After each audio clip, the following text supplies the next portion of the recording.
Assalamualaikum warahmatullahi wabarakatuh. Alhamdulillahi rabbil alamin. Assalatu wassalamu ala asyrafil anbiya'i wal mursalin wa ala alihi wa sahbihi ajma'in. Amma ba'd. Hadirin hafizakumullah. Kita sering mendengar tentang hukum-hukum daripada puasa. Sunnahnya seperti ini, wajibnya seperti ini, dan lain sebagainya. Larangannya juga. Kita sering mendengarnya pada bulan suci Ramadan. Tapi kita terkadang tidak pernah mendengar dalilnya langsung. Nah, pada kesempatan kali ini saya ingin membacakan dalil-dalil tersebut dari kitab Bulughul Maram. Ada sekitar 7 hadis yang menurut saya penting untuk saya sampaikan kali ini.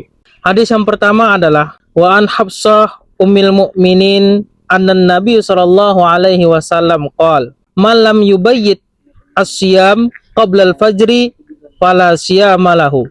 Barang siapa yang tidak berniat di malam hari pada bulan suci Ramadan sebelum fajar, maka tidak ada puasa baginya. Hadis ini ketentuannya adalah puasa wajib.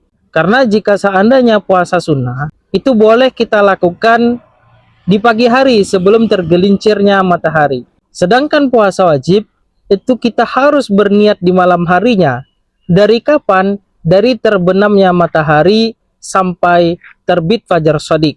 Jika seandainya kita tidak berniat pada waktu itu, maka kita tidak berpuasa. Kemudian ada hadis Walid Tirmidzi min hadisi Abi Hurairah radhiyallahu anhu anna Nabi sallallahu alaihi wasallam qala Allahu azza wa jalla, Allah subhanahu wa ta'ala berfirman, ahabbu ibadi ilayya ajaluhum fitron. Hambaku yang paling aku cintai adalah bersegeranya mereka berbuka.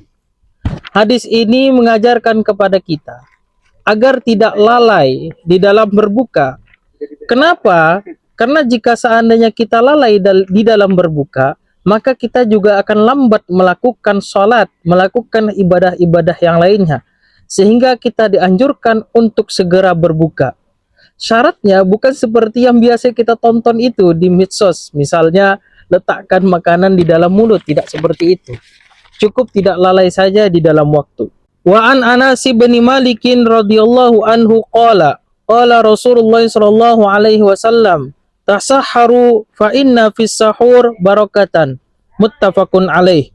Sahurlah kalian karena sesungguhnya sahur itu ada barokah. Apa barokahnya daripada sahur?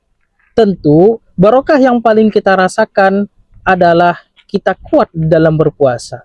Barokah itu kan maknanya ziyadatul khair, bertambahnya kebaikan. Sehingga dengan kita sahur, kita kuat beribadah, maka kebaikan-kebaikan yang kita dapatkan juga bertambah. Wa an Sulaiman bin Amirin ad-Dobiyyi anin Nabi sallallahu alaihi wasallam qala idza aftara ahadukum falyuftir ala tamrin. Apabila berbuka salah seorang kalian, maka hendaklah kalian berbuka menggunakan tamar.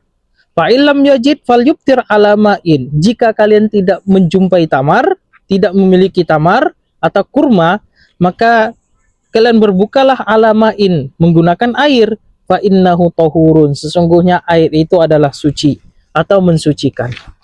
Kenapa air dikatakan mensucikan?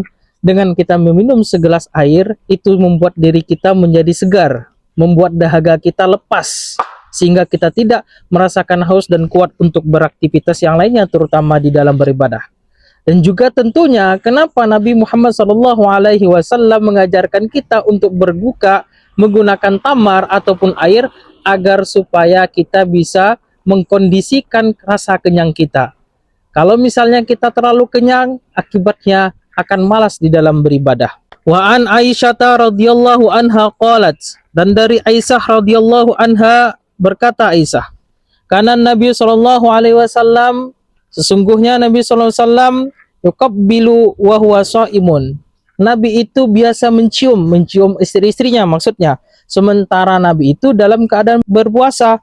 Wa yubashiru wa huwa shaimun, Dan Nabi juga biasa juga melakukan bersenang-senang dengan istrinya, bercanda gurau atau main sentuh-sentuhan dengan istrinya. Sementara Nabi itu juga dalam keadaan berpuasa. Walakinnahu kana amkanakum li irbihi. Akan tetapi Nabi itu adalah orang yang paling menguasainya, paling bisa menahan daripada kalian tentang syahwatnya. Muttafaqun alaih. Sebenarnya apa kata-kata daripada makna walakinnahu kana amkanakum li irbihi? Di sini Sayyidah Aisyah mengatakan bahwa Nabi Muhammad itu paling bisa menahan syahwatnya. Dalam artian, jika seandainya kalian tidak bisa menahan syahwatnya, takut akan syahwatnya, sehingga nanti melakukan hal yang dilarang di dalam berpuasa yaitu wati, maka hindarilah yang namanya yuqabbil dan yubalshir.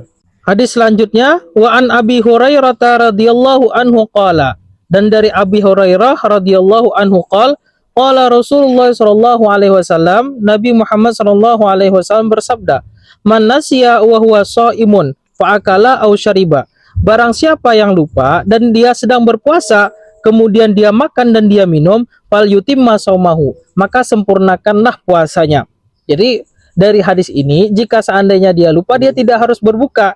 Kita sering kan, misalnya kita lupa makan atau minum, lalu kita ngadu sama orang tua kita atau orang yang lebih ahli daripada kita gitu kan. Ayah, saya tadi makan lupa, lanjutkan aja. Inilah hadisnya. Fa innama at'amahullahu wasaqahu muttafaqun alaih.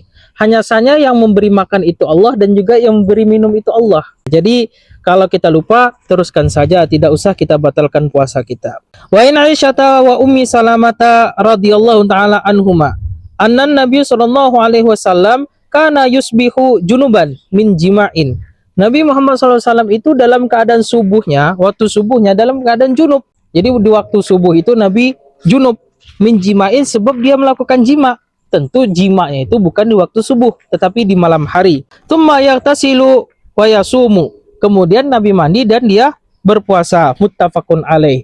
Sebenarnya hadis ini juga mengatakan kepada kita, kalau seandainya kita melakukan jima dengan istri kita di malam bulan Ramadan, kemudian kita tidak segera mandi, masuk waktu subuh atau misalnya siang, mungkin kalian nggak sholat subuh gitu kan, tapi tidak ya, sholat subuh semuanya. Waktu subuh masuk, maka mandilah, tidak masalah.